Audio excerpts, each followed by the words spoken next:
So last night guys, we still went back to the farm for my sister to teach me the routine. So yeah, at night guys at the farm, we had to turn on the LED light and then the fan on because it's very humid at this season in Florida. It's August of 2024. That one guys, we're gonna leave that overnight. We're going to attach this one to make a housing for the seedlings, flower seedlings. So guys, when it rains, when you are establishing each seedling or plant that from the sprouting, they gain that strength even so if there's heavy rain. Did you see the sign?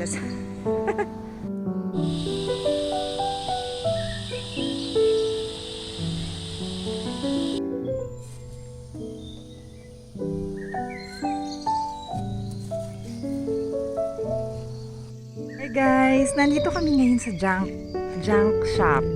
Na nakikita nyo guys lahat yan, yung mga cars, vehicles na nandyan. And it's a junkyard, so we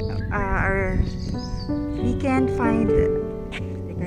Guys, we lost a part of the cover of the water tank in the engine part of the car. So what the guy said here, that we look for the same type of vehicle, the maker and everything, and then we just open it and then we get that part that we need. So I don't know, maybe, I don't know, yeah, of course you're gonna have to pay for it. So we're looking for that part because yesterday we lost the lid of the water tank. Okay guys, okay.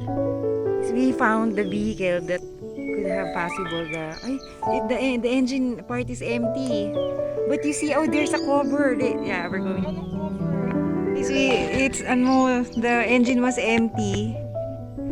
Yeah, so these are similar looking like the car brand we're looking for. But yeah, of course the engines mostly are empty because people also are needing the entire engine, right?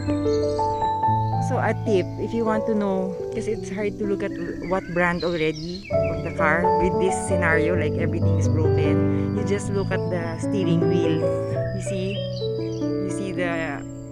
I think this is Chrysler, or is it Mr. Chrysler? Guys, so we ended up, just going to order online. It's hard to find in the junkyard. Yeah, you just tried, Yeah.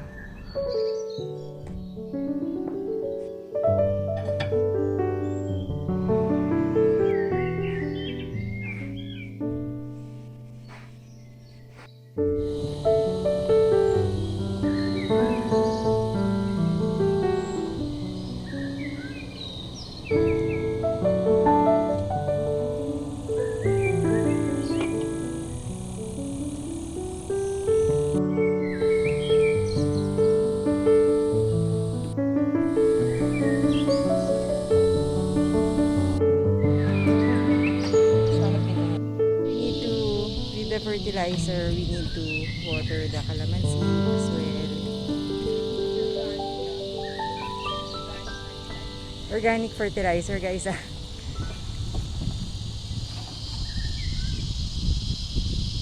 Then again, more here for the chilies. These are avocado trees.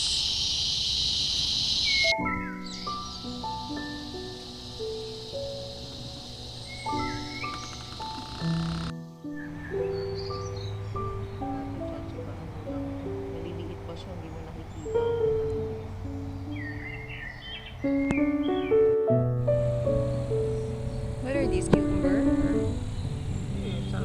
Sunflower guys pala.